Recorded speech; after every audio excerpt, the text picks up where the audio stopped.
Hello everybody, hope everyone's doing well out there. So in this video, I'm going to go through and give my mostly unscripted thoughts on the Oscar Best Picture winners of the 1940s, and some interesting trivia that I found for each film. I did a similar video for the 50s, which I'll link to in the description if you're interested in that. But yeah, so I'm going by the release year, not the year of the ceremony. So the first one I'm going to talk about is the 1940 film Rebecca, which was a book adaptation based on a Daphne du Maurier novel from 1938. So it had just come out, and I haven't read the novel, but supposedly it's very faithful to the novel, except for one major spoilery change, which I won't mention. And this was an Alfred Hitchcock movie. This was his only Best Picture winner, which, a lot of people might be kind of surprised by looking back. Obviously, he had that great run in the 50s, but I'm pretty sure none of those movies, for the most part, they weren't even getting nominated for Best Picture. So, all those classics like Vertigo, North by Northwest, none of those won Best Picture. And I think his only other nominees for Best Picture were in the 40s. I don't think his famous movies really got even nominated for Best Picture. And then he didn't win the Best Director for this. He lost to John Ford for Grapes of Wrath. So this was the first of his 5 Best Director losses. He never won, obviously. Considered one of the greatest directors of all time, and he's kind of one of those classic examples of the Oscars, not awarding these great directors. But yeah, I love Hitchcock's films. This isn't necessarily one of my favorites. I'm more into the 50s stuff. I love the Vertigo, North by Northwest, Rear Window. That run is amazing. But this is still essential viewing once you've seen all those major Hitchcocks. Like if you've seen Rear Window and Vertigo and Psycho and all those things, definitely Rebecca is a good place to go next. It still has all that psychological stuff that Hitchcock is known for. It's just maybe not as stylized as his later stuff. But it's a very solid film. There's nothing bad about it. It just didn't necessarily have anything to particularly grab me like his other major films. Maybe it's just a little bit long and slow in parts. That'd be the only criticism I have of it. The main highlight for me is the great performances from the 2 leads. I've got Joan Fontaine, and of course Laurence Olivier. He's pretty good at being a haughty douche, but that's not that much of a stretch for him. And then also George Sanders from All About Eve is very good in a supporting role. It does have some very good and some very interesting cinematography as well. Great sets, just a great sense of atmosphere throughout.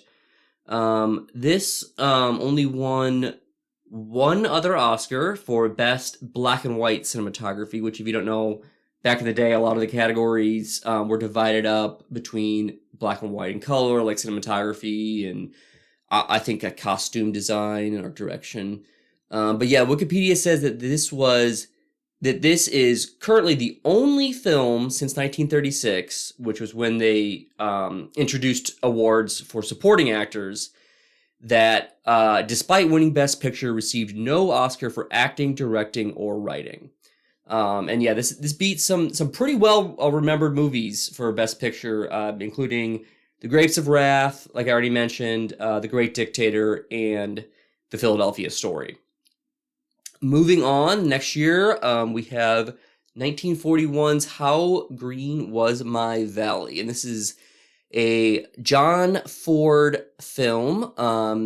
He also did Stagecoach, The Grapes of Wrath, and The Searchers is possibly his most iconic film. This was already his 3rd Best Director win. He had previously won for The Informer and The Grapes of Wrath. And so he was the 2nd director to win 3 after Frank Capra. But this was the only film directed by John Ford to win Best Picture.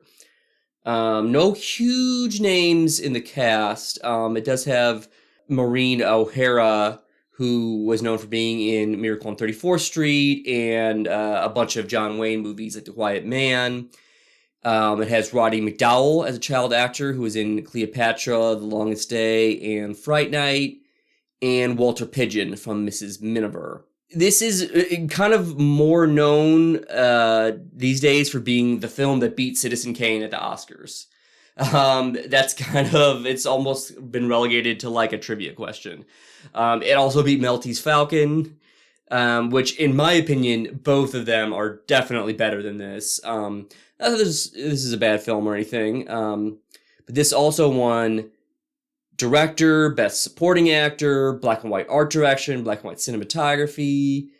It's based on a novel set in Wales in the 19th century. It's got lots of narration in the beginning. A lot of it is about strikes. You get some references to socialism in regards to unions. You know, there's a priest that doesn't like the unions and calls them the devil's work. So I did think it was interesting, all that, you know, kind of the union topic. But, overall, there was nothing bad about this, really. It's just a bit boring at times and maybe a little bit sappy. And they use a lot of, like, kind of overly saccharine, sappy-sounding music. It does have good acting all around, decent plot. It's just nothing super compelling, and it didn't have much of a through line in the plot. It just felt maybe a little bit too disjointed, and I preferred hearing about the strike and the religion-related stuff over the more melodramatic elements. Definitely not one of my favorites from the 40s Best Picture winners. I would say it's in the bottom half. Having said that, it's definitely not some sort of just travesty that this won Best Picture over Citizen Kane, just because much worse films have won Best Picture. Not so much in this decade in the 40s. I feel like they were all pretty solid, but man, in the 50s and even in the 30s and some other decades, there are some stinkers, much worse films that have won Best Picture. And also just kind of an interesting random piece of trivia is apparently this was Alex Trebek's favorite movie. So he obviously thought it deserved Best Picture over Citizen Kane. Moving on to the next year, 1942's Mrs. Miniver. That was directed by the great William Wyler. And he won Best Director, and this was the first of 3 times that he had the combination of Best Picture and Best Director for the same film. He would go on to do that in 1946 with The Best Years of Our Lives, which we'll talk about later, and then, of course, Ben-Hur.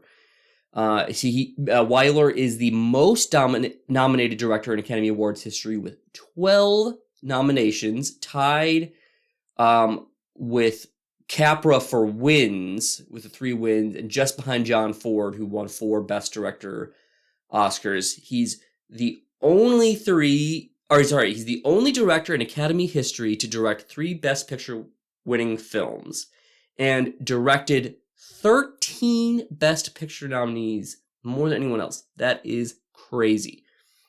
But yeah, this film, it's set in 1939, right at the outset of World War II, and then shows the air raids and bombings and stuff like that.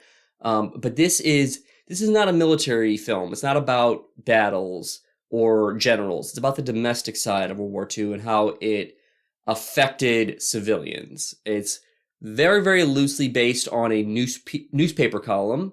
It's got no huge stars in the cast. There's probably the biggest name is Greer Garson, who won Best Actress for this. And as I mentioned earlier, it also has Walter Pidgeon from How Green Was My Valley. This is a pretty good film. Nothing bad about it, but nothing necessarily stands out as amazing about it or particularly memorable. And it drag a bit in parts. But the performances are all solid. It's pretty restrained and nuanced and not melodramatic. And there were some interesting conversations about class that kind of stood out to me as at least a little bit unusual for the era. And this is pretty interesting too to me because it's a World War II film made as the U.S. was entering World War II. So, like, when it was first being thought of, World War II had started, but the United States was not entered. And then while it was being filmed, Pearl Harbor happened.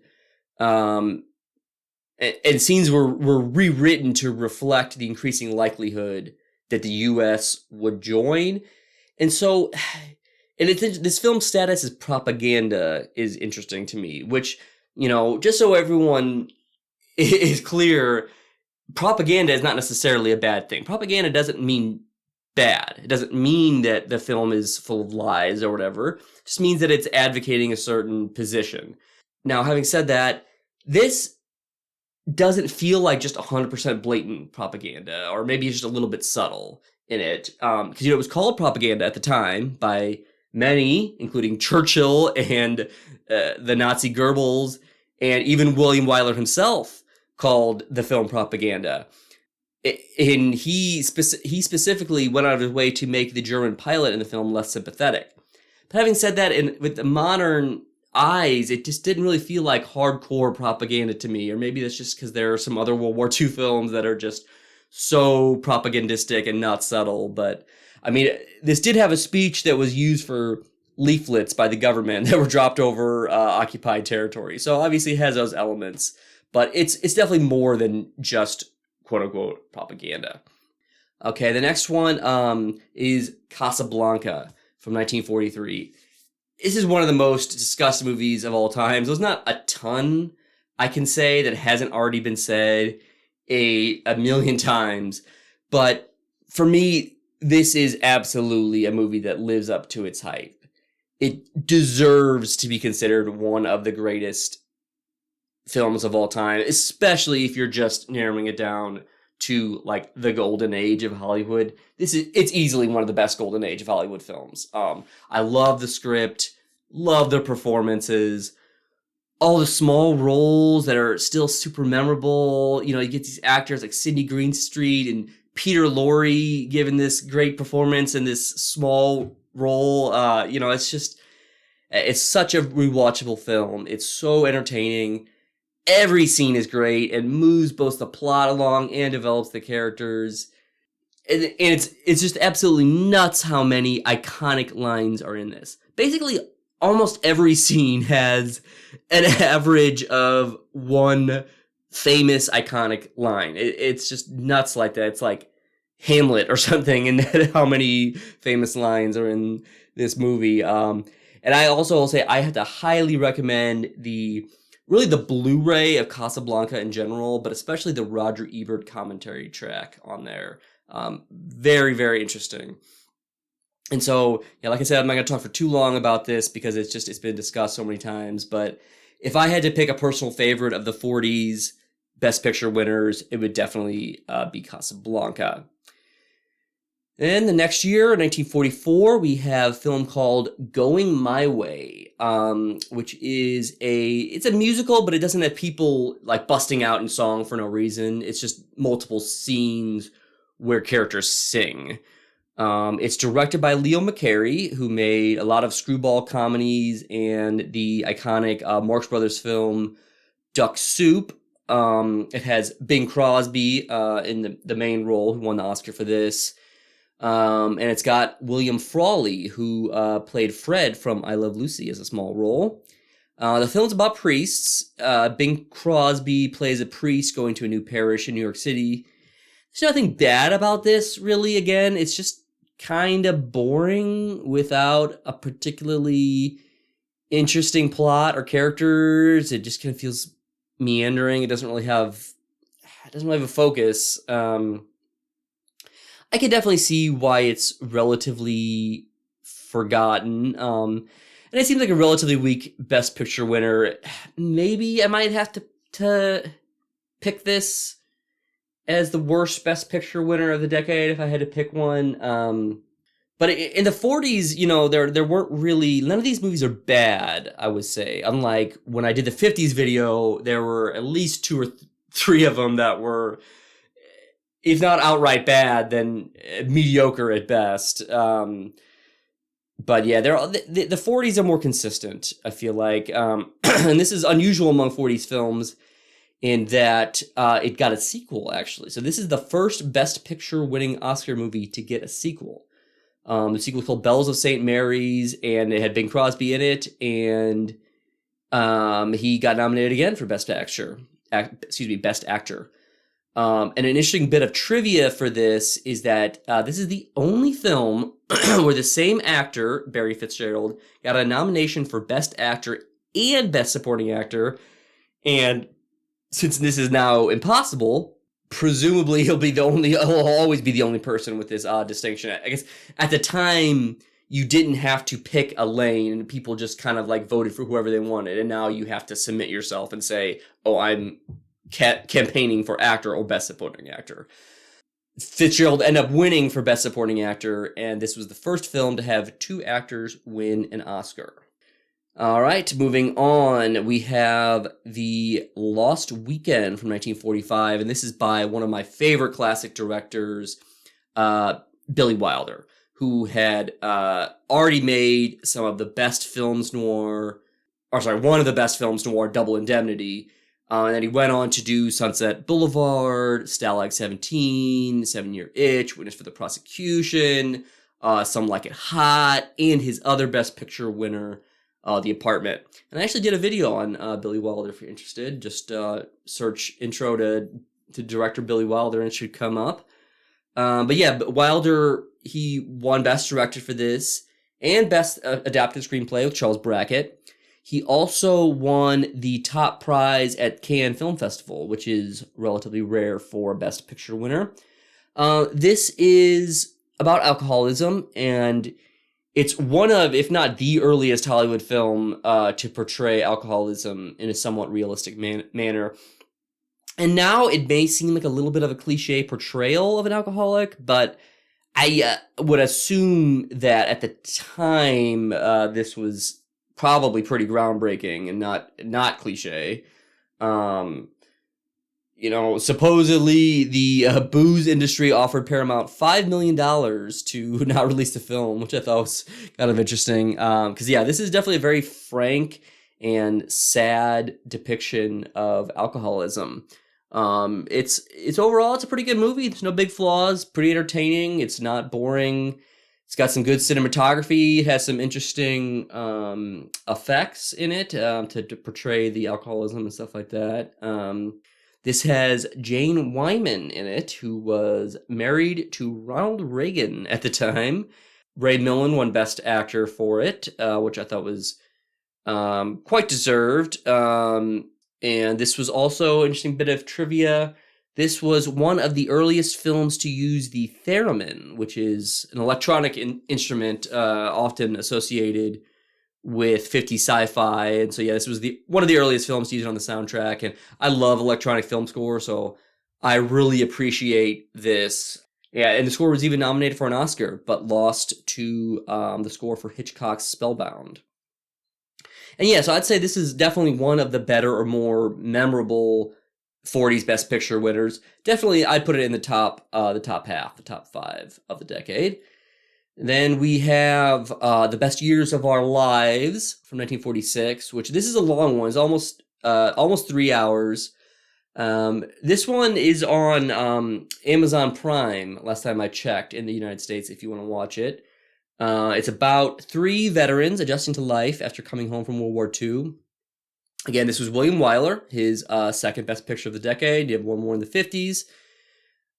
This won several Oscars. And interesting trivia here is Harold Russell, who lost his hands and, portrayed a veteran in this film who also had, lost his hands. He got Supporting Actor Oscar and an honorary award, making him the only actor to get 2 Oscars for the same role. And he gives a very good performance here, especially considering he was untrained. And just the courage it could take to be so frank about, your disfiguring injury. It was very impressive. The DP, the cinematographer here was Greg Toland, for Citizen Kane and a ton of other movies. And this uses lots of long takes which obviously is kind of his calling card. And kind of like I said earlier, there's just lots of surprisingly frank and not melodramatic or exploitative conversations about disability, given the era. And the film in general just feels very realistic. Like it never is melodramatic. And It's kind of interesting. There's, references to atomic war. They show PTSD, which, these things are all just makes the film feel quite ahead of its time. And the House Un-American Activities Committee, which, if you don't know, if you're not an American or whatever, was a congressional committee that was set up to find communists in Hollywood or anywhere, but specifically there was a lot of focus on Hollywood. And they called this film communist propaganda, which is just extremely ridiculous and inaccurate. I mean, if you watch this film, it is not communist propaganda in any way. And this film, it maybe does drag a bit in part, a tiny bit, but not that much for an almost 3-hour movie. And the runtime really feels necessary given the 3 plot times, and there's plenty of time to give the characters development. So yeah, I definitely recommend checking that one out. Then moving on, we have Gentleman's Agreement from 1947, which is directed by Elia Kazan, who won Best Director for this, and then later made the classics A Streetcar Named Desire and On the Waterfront. And this stars Gregory Peck, who is awesome as always. He was already one of the biggest stars in Hollywood and is just perfect for the role. It's also got Celeste Holm from All About Eve and High Society. She got the Best Supporting Actress Oscar for this, and it's only got 3 Oscars total, which is not that much for Best Picture winner. It also has June Havoc, who was famous for being Baby June, the sister of Gypsy Rose Lee, who was the subject of the early 60s musical film, Gypsy. It also had Dean Stockwell, who you may know from Blue Velvet as a child actor. But yeah, this was a very political movie about anti-Semitism, which, obviously that's a pretty daring topic for the 1940s. Unsurprisingly, it was very controversial. A lot of film executives didn't want this to be made. Even Jewish ones didn't want it to be made because they thought it was kind of like stirring the hornet's nest, and they're like, we'll just deal with this in our own way. But this is a surprisingly thoughtful and honest and not exploitative film for the era and the topic. You would just think that in the 40s, if they're going to criticize racism in this way, you'd think it would be in this real obvious way. But it's not. It's nuanced. And there's some interesting stuff in here. There's references to Palestine and Zionism and stuff like that. So yeah, it's a very interesting film, and I would definitely put it in the top 5 of my films on this list, definitely in the top half. Moving on, then we have the 1948 Hamlet, which this was starring and directing Laurence Olivier, who won Best Actor, but lost out on Director to John Huston for, I believe, Treasure of the Sierra Madre. This was the first sound English version of Hamlet, and to this day is still the only Shakespeare adaptation to win Best Picture. It was also the first non-American film to win Best Picture. It's a British film. That's why sometimes you'll see, people might mistakenly say that Parasite was the first foreign film to win Best Picture when, really it was just the first non-English language film to win. This movie looks amazing. It's shot in black and white. It's visually inventive. It has this kind of expressionist look to it with this interesting set design, these minimal and kind of barren looking sets. It's got interesting cinematography with a good amount of camera movement, uses deep focus and interesting lighting and angles. And like there's this one part where the camera comes in and out of focus, sort of like a heartbeat. And there's all these little things in there. And the ghost of Hamlet looks amazing. And yet just in general, the visuals of this film are absolutely amazing. And that's definitely the standout to me. I would say some of the acting, I don't know. Me personally, I think I prefer the more modern style of acting that you might see in more current adaptations of Shakespeare. Like, like the Branagh Hamlet. I would say I probably prefer the acting style in that. The Ophelia actress is maybe a bit over the top. But no major complaints or anything like that. I do think there's a couple little bits of trivia. It's got Peter Cushing is in this in a small role, which obviously he was in the original Star Wars film as Tarkin, and he's much younger in this, but he is in a small role as a very goofy Osric. And this actually has Christopher Lee in this. Very small part with no lines, but this is actually technically the first movie they appeared in together, which, if you don't know, Cushing and Lee had a long collaboration with a lot of movies, including famously the Dracula movies, where Lee played Dracula. And this version has no Rosencrantz and Guildenstern, which is, it's a shame, but it's understandable to make it not 4 hours like the Branagh version. I mean, something significant had to be cut, and I guess they weren't going to release a 4-hour movie in the 40s. Usually this version is referred to as focusing on the psychological over the political. I'd say the Branagh version is now more definitive, but this is still one of the best filmed versions of Hamlet, and probably one of the best films based on Shakespeare in general, and definitely one of the best picture winners of the decade. Probably I'd have to pick this as my second favorite after Casablanca. But yeah, definitely, if you haven't seen this movie, definitely check it out. I think it's on what used to be called HBO Max, or Max if you're in the United States. But yeah, moving on to the last one, we have All the King's Men from 1949, which was based on a Pulitzer Prize-winning novel by Robert Penn Warren that had just came out in 1946. It's about how power can corrupt a politician. No big stars in the cast. It's called a noir, and it does have some characteristics of that, but it's not the prototypical one. It's not what you would stereotypically associate with the genre.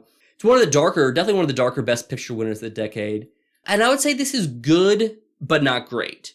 It just doesn't have anything in it to make it super memorable or stand out, and it maybe just tries to do a bit too much as the story takes place over a long period of time, and maybe some kind of on-the-nose dialogue. The acting is very good all around, and won Best Actor for Broderick Crawford, and won for Best Supporting Actress as well. It's based on the real-life Governor Huey Long of Louisiana, but seems to be very loosely based. And in this, they don't ever actually name the state. And I'll say this still feels relevant today in the modern era. There's not a ton that specifies it to the 40s. And, it's about politics, but it doesn't really take like a liberal or a conservative viewpoint. So, I mean, I would say this is interesting. I would recommend checking it out, especially if you're interested in politics, but it's not necessarily essential viewing or whatever. But yeah, so I guess that'll be it for this video. So thanks everybody for watching.